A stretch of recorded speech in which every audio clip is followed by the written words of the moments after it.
safari inaanza kuelekea pale Ruangwa kwenye mechi dhidi ya Namungo.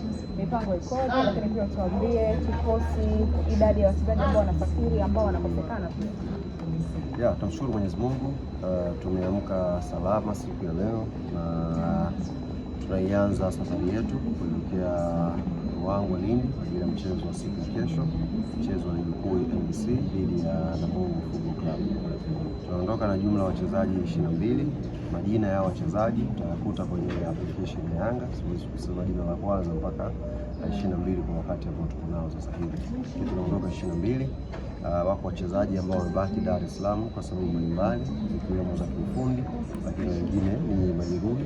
Kwa mfano Edmund John, mchezaji ambaye ana majeraha, na wengine ambao tumeandika taarifa zao pale kwenye Yanga app ni majeruhi na wengine ni sababu za kiufundi. Lakini 22 ambao mwalimu amewachagua ndio wanaondoka asubuhi ya leo kuelekea Ruangwa kwa ajili ya maandalizi ya mwisho kuelekea mchezo wa siku ya kesho dhidi ya Namungo Football Club. Kwenye hawa ambao watakosekana, sijapita kwenye app pale. Clement Mzize pia yuko, sababu sijaona hapa tusafiri. Unaona? Yes. Kwa sababu Clement alijitonesha kwenye mazoezi nafikiri kwa siku 2 kabla ya mechi ya JSTV, na daktari akishauri apumzike, tuangalie check up zaidi kwa sababu ametoka kwenye injury. Tusilazimishe sana arudi, tumweke katika mazingira salama, alafu inshallah kishakuwa fit tukuja kumtumia. Kwa hiyo nafikiri hata hii safari ameambiwa abakie kwanza. Ataelewa hidabi. Sasa ni ushauri wa kitabibu kutuongoza. Daktari akituambia kama ameshakuwa fit anaweza kupambana, tutamjoin kwenye program zetu. Sio dabi tukumletea tufuatie. Tunakwenda kucheza na Namungo kwenye uwanja wao wa nyumbani. Ni uwanja mgumu chini ya kocha Mgunda, na kikosi pia kinaimarika kwenye mchezo wao nyumbani, wamepata matokeo mazuri. Mmejipangaje pia kwa vile? Namungo ni wapinzani wagumu, na hasa wanapokuwa kwao wanakuwa na ushindani wa aina yake. Tunamcheza pia na Yanga pia wanakuwa na motivation ya ziada. Tumejipanga na yote hayo, na sisi dhamira yetu ni kupata matokeo mazuri.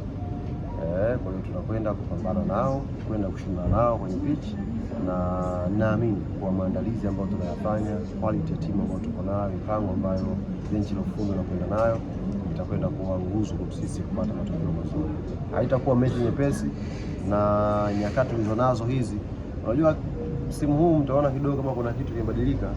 Tuko mwezi wa 2 sasa hivi, tutakwenda mwezi wa 3, lakini bado Yanga haijacheza hata mechi 10 za ligi. Tafsiri yake ni kwamba kipindi kama hiki ilikuwa tayari ushacheza mechi nusu za msimu, lakini bado kwa sababu ya ratiba ambayo bado. Kwa mechi zinazozidi kuwa back to back, na ndio ugumu unazidi kuongezeka, na sisi tumejiandaa nazo hizo mechi za back to back na huo ugumu tuweze kupata matokeo mazuri inshallah. Yametosha kuhusiana na mchezo na Namungo au kitu ambacho kimefanya? Nyinyi ndio mnauliza, mimi najibu. Kwa hiyo kama amewatosha haya majibu, lakini pia wewe unaandika. Lakini uhakika kwamba mnakwenda kuzichukua alama 3? Uhakika kwenye mpira huwezi kuweka tu, kwa sababu wale pia ni binadamu, ni wachezaji, wanafanya mazoezi, wanakula, wanashiba. Huwezi ukatoka tu kwenye safari ukasema naenda kuchukua alama 3 kwa ujumla. Sisi tunakwenda kushindana nao. Tukiweza kuwa na maandalizi mazuri kuliko wao, tutapata hizo alama 3. Tukiweza kuwa maandalizi mazuri kuliko sisi, tutapata alama 3. Hii ni football. Huwezi ukasema tu kwamba huyu unakwenda kumshona. Sisi Yanga tunawaiwa kumfunga timu moja tu duniani, sio Namungo. Iko timu moja ndio tunaweka nayo, sio kuifunga wakati wowote, sio Namungo. Na ipo hivi karibuni. Bibi yangu. Namungo hamna uwezo nao. Namungo hatuna nao. Yanga African Sports Club iko timu moja tu duniani. Lakini Namungo ni mechi ngumu, hatuwezi kutoka hapa kusema tunapata matokeo mazuri. Wanajiandaa na wana plani pia za kushinda. Unaijua mwanzaji bwana. Mnaenda kucheza nao karibuni hapa? Mnaijua bwana, msitaki kunitosha. Na wanalalamika semaji kwamba kwa nini msemaji atangaze uwanja wa mechi kabla ya mamlaka husika? Imewauma hiyo, mimi kutangaza mechi. Kwa nini unatangaza wewe kabla ya mamlaka husika? Unauliza imewauma? Wamelalamika, wamelalamika. Kutaka maelezo na ufafanuzi. Haya, wapeni namba yangu ya simu. Wanipigie kwenye saa 8 mchana leo, nitawaelezea vizuri. Wewe utangaza wewe semaji? Mimi ni mwenyekiti wa wasemaji. Habari yoyote inayohusu Yanga mimi na mamlaka nayo ya kutangaza wakati wowote pale ambapo uongozi ukielekeza kufanya nafasi. Haiko mwanadamu mwingine wa kunipangia zaidi ya uongozi wa Yanga. Kwa hiyo habari yenu itakwenda. Lakini sasa muda wa kutoa ufafanuzi kwao ndio sinaga. Alafu kitu cha msingi ambacho nimegundua hivi karibuni, kama kuna mwanadamu kama kuna mwanadamu au kiumbe hai ambacho kipo duniani kwa sasa hivi ambacho Simba Sports Club wanakiogopa, basi mimi naweza kuwa namba moja kabisa. Wananiogopa kwa kweli, yaani inaelekea hata mnavyonioji hivi, mkienda kupandisha hizi clip, kuna watu hata futari yao leo itakuwa mbaya. Naelewa. Nafahamu na niwaambie, hakuna wanachoweza kufanya. Malalamiko ambao wanalalamika, hakuna kinachoweza kubadilika. Mechi itapigwa New Amani Complex. Wanune, waumie, wavimbe, wapasuke, hakuna kitakachoweza kubadilika. Tukutane Guantanamo Bay siku ya tarehe 1 mwezi wa 3. Kila aliyejiandaa vizuri aende kuonyesha kwenye picha. Haya mengine yote haya hayana faida kwa sasa. Sawa, lakini pia kuna baadhi ya maneno yameibuka kwamba Damaro sio raia wa Tanzania. Umesikia bila shaka. Yaani tunapoelekea huko watakuja kusema pia Dickson Jobu sio Mnyakyusa yule, Baka yule naye ni mtu wa kutoka Omani. Anapoelekea huko mbele mpaka aone passport yake. Ndio nasema tunapoelekea huko mbele tutasikia Baka pia tumegundua anatoka Oman. Jobu sio Mnyakyusa, huyu ni Malawi. Tunapoelekea huko mbele kila mtu atakuwa anasema, hata muda unaweza kusikia muda anatoka wapi, Kuwait sijui yuko Ethiopia. Wanaanza kuongea vitu vingi. Sisi kama Yanga ni muhimu wana Yanga wakalifahamu hili jambo. Kila dabi inavyokuja inakuwa na maandalizi yake na michezo yake ya nje ya uwanja. Kila dabi inavyokuja inakuwa na maandalizi yake na michezo yake ya nje ya uwanja. Sisi kama uongozi tunafanya tathmini yetu, tunagundua baadhi ya michezo ambayo inaweza kuchezwa nje ya uwanja. Na dabi hii inawahakikishia kwa 100% haitakuwa ngumu kiwanjani, ila itakuwa ngumu sana nje ya uwanja. Sisi tumeshacheza hizo dabi sasa hivi mara 6. Tuna uzoefu nazo. Dabi hii ya tarehe 1 mwezi wa 3 haitakuwa ngumu kwenye pitch. Dabi hii itakuwa ngumu sana nje ya uwanja. Kwa nini? Kwa sababu kuna vitu vingi sana mtashuhudia kutoka katika watu ambao wako nje ya Yanga na katika watu ambao wako ndani ya Yanga. Watu ambao hata hamtawatarajia watazungumza ya kuzungumza, lakini tunafahamu sisi hizo ni vipimo vya maandalizi kuelekea kwenye dabi. Kwa hiyo wekeni masikio yenu vizuri. Sisi uongozi umetulia, tunafanya maandalizi yetu vizuri na hatutamjibu yoyote. Majibu yetu yote tutakwenda kuyaonyesha New Amani Complex tarehe 1 mwezi wa 3. Kwa hiyo hao ambao wanalipwa sasa hivi, hao ambao wamepandikizwa, wameandaliwa kwa ajili ya kuiongelea vibaya Yanga, watengeneze pressure, watutolee focus kwenye maandalizi yetu, niwaambie tu kwamba hawatafanikiwa. Sisi kama Yanga Sports Club tumeshakuwa na uzoefu wa kutosha kwenye hizi dabi. Tunajua ni michezo gani inachezwa nje ya uwanja, watu wana dhamira gani. Kwa hiyo haya Damaro haya juu ya uwanja haya ni machache tu. Kwenye hizi wiki mbili mengi yanakuja, ndugu zangu. Nitakuja kunikumbuka. Wanajulikana kama ni Yanga. Nakwambia mengi yanakuja. Tushafanya ripoti, tushajua kila kitu na ni mengi yanakuja. Wenyewe kweli na subira. Utasikia mengi, lakini mimi sitegemee kama nitayajibu. Kwa sababu tayari tumeshajua mchezo iko vipi na watu wanataka kufanya nini. Kwa hiyo tunataka tuende nao kwa taratibu. Unajua dabi hizi yani zina mpaka afisa bodi ya ligi jana aliandika, kuna post yake aliposti akaandika kidogo. Ndio nakwambia kila dabi inapokuja inakuwa na maandalizi yake na michezo yake. Dabi iliyopita silikuwa maandalizi, marefa wa ndani hawatakiwi, wakaletwa marefa kutoka nje ya nchi. Unakumbuka? Kwa hiyo kila dabi inakuwa na ajenda zake, mizengo yake, michezo yake. Kwa hiyo hii mnaosikia sasa hivi ni mwanzo. Mimi nimeshapata faili lao lote la mipango ambayo nataka kuifanya. Yote nishapata faili lote. Jasusi kaniletea nyeupe mezani. Bwana mipango iko hivi, mipango iko hivi, iko hivi. Lengo lao wanasubiri sisi tujibu. Unaelewa? Tukishajibu sisi maana yake tunapoteza utulivu wetu wa maandalizi kwenda kwenye dabi. Alafu matokeo yatakuja kutokea baadaye. Matokeo yatakuwa yamegawanyika. Kuna stories za nje uwanja, kuna matokeo ya kwenye pitch. Kwa sisi tumetulia kama ambavyo maji huwa yanatulia mara zote. Ukitaka kujua urefu wake sasa tia maji yaliyotulia. Lazima ukitaka kujua kina chake wewe tia mguu. Sisi tumetulia kimya, waongee. Unajua mipango mingi imeandaliwa, mingi kweli kweli. Wako watu wamelipwa hela hapa sasa hivi, wako watu wamepandikizwa sasa hivi hapa. Wao utasikia vitu vingi sana hapa katikati. Lakini tulieni hivyo hivyo na sisi tumetulia hivi hivi. Kitu cha muhimu zaidi ni kwenda kushinda michezo inayofuatia mbele. Na ndio utulivu wetu.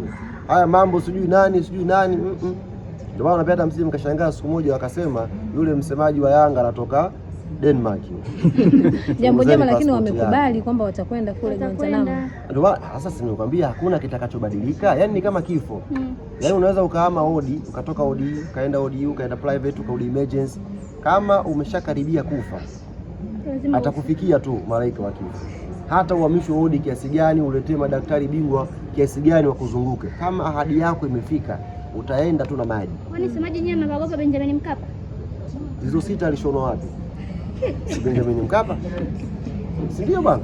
Kwa hiyo sisi hakuna mahali tunapoogopa, na bodi ya ligi wao ndio wana jukumu la kuwaelezea. Sisi jukumu letu ni kutangaza mechi ni New Amani Complex. Maelezo wakayachukua kwa Karim Boimanda.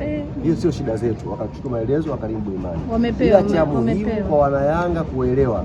Dabi imeshaanza. Yaani unaweza usisikie filimbi ya muamuzi, ila nisikilize maneno yangu. Dabi imeshaanza.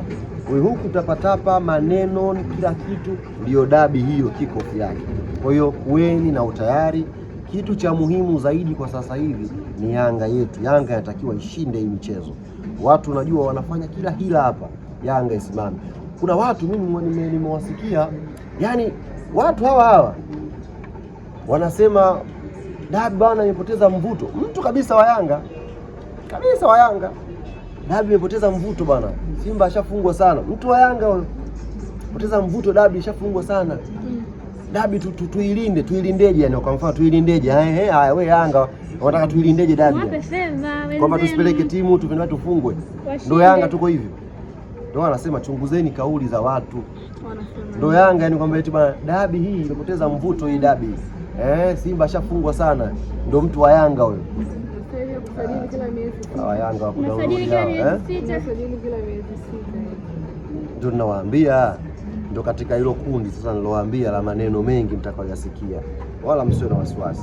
Sisi cha muhimu tumetulia, tunakwenda focus yetu vizuri kuelekea mechi ya Namungo, mechi ya JKT na mechi ya Dabi. Yaani wanachokifanya sasa hivi ni kutaka kutolea huko. Na wala hawawazi tarehe moja. Wanaangalia hizi mechi mbili hawa Yanga tukiwaweka busy hapa, pakiwa pana maneno pale, wanaweza kuangusha alama kwenye hii mechi ya Namungo au JKT. Alafu kule kwao tukafidiane. Ndio hesabu zao hizo. Lakini sisi kama narudia kuambia hapa, hatutajibu kunguni yoyote yule. Hatuta entertain chawa yoyote yule. Focus ya Yanga sasa hivi ni kuelekea kwenye hii michezo tupate matokeo mazuri. Tukishamaliza hizi mechi mtakuja. Katika hao wote waliozungumza hamna hata mmoja ambaye si mmoja. Wote hao wangu ni uzito wao ni uzito wa chini, uzito mwepesi. Wote hao. Hadi yule. Wote uzito mwepesi hao. Wote wanaozungumza uzito wao mwepesi. Hamna hata mmoja. Na wanajijua. Yaani katika wote wanaozungumza wanajijua uzito wao ni mwepesi. Hatujibu mtu sasa hivi. Baadhi ya mashabiki wameanza kuwajibu. Tutakuja kuzungumza nao baadaye. Sasa hivi akili yetu sisi focus ni kushinda mechi zinazokuja mbele. Tutajiandaa nazo kwa utulivu mkubwa, hakutakuwa na mizengo yoyote, tutashinda hizo mechi inshallah. Hakutakuwa na mlango wa mtu kufunguliwa aje alete mizengo ndani. Tutafunga milango yote, tutakopa na utulivu, tunakwenda kujiandaa na hizo mechi. Wanayanga wanachohitaji ni timu yao ishinde. Wanayanga wataki hii tushaacha hii. Timu inatakiwa iperform ishinde, na ndio malengo ambayo tuko nayo. Tumetolewa kwenye hatua ya makundi kwenye Champions League, tunataka tutetee makombe yetu ya ndani. Sasa yuko mtu anaumia pia Yanga akitaka kutetea makombe ya ndani, inamuumiza pia. Sasa hilo tumeshang'amua michezo yote ambayo inachezwa, na narudia kuwaambia hatutajibu kunguni yoyote yule, wala hatuta entertain chawa yoyote yule, kwa sababu tunajua mipango ambayo imepangwa sasa hivi. Tunachokielekea sisi ni Namungo, JKT, New Amani Complex. Kwa mashabiki ambao wanajaribu pia kujibu huko. Sasa hii mambo ya mashabiki. Mashabiki watajua wenyewe huko. Sisi kama viongozi hatutaingia kwenye hiyo mijadala. Sijui mara uwanja, mara sijui Damaro, mara sijui Yanga hivi, mara sijui Yanga hivi. Hatutaingia kwenye hiyo mijadala kama viongozi. Focus yetu na ambacho wanachama wametuagiza ni timu hii iandaliwe iende ikapate matokeo mazuri. Halas. Tukimaliza hapo sasa, kama jogoo nitawika, wala msio na wasiwasi. Kama jogoo tawika asubuhi, tawika mchana, tawika jioni. Alafu ambaye anajibuga atakuja mbele. Mimi utaratibu wangu si mnaojua. Mimi mwenyewe nimezaliwa mtaani. Si mtoto wa Uswahilini mimi. Mimi si basi kazi tu inanipa itifaki. Lakini maneno mimi kama jogoo, si asubuhi naweza nikawika na wewe tu. Wewe utoka umeanza kunijua mimi. Kuna mwanadamu anaweza kusimanga mtu Tanzania hii kuliko mimi. Sasa mimi si kazi tu inanipa itifaki protocol na mheshimiwa, lakini mwenyewe mtoto Uswazi ukitaka tusemane, yani kama jogoo asubuhi kuna kucha na kusema, mchana tunatujua ile kwenye utosi na kusema, jioni na kusema. Temeke na Kariakoo. Bana, mimi nitakia na heri. Acha ni safari.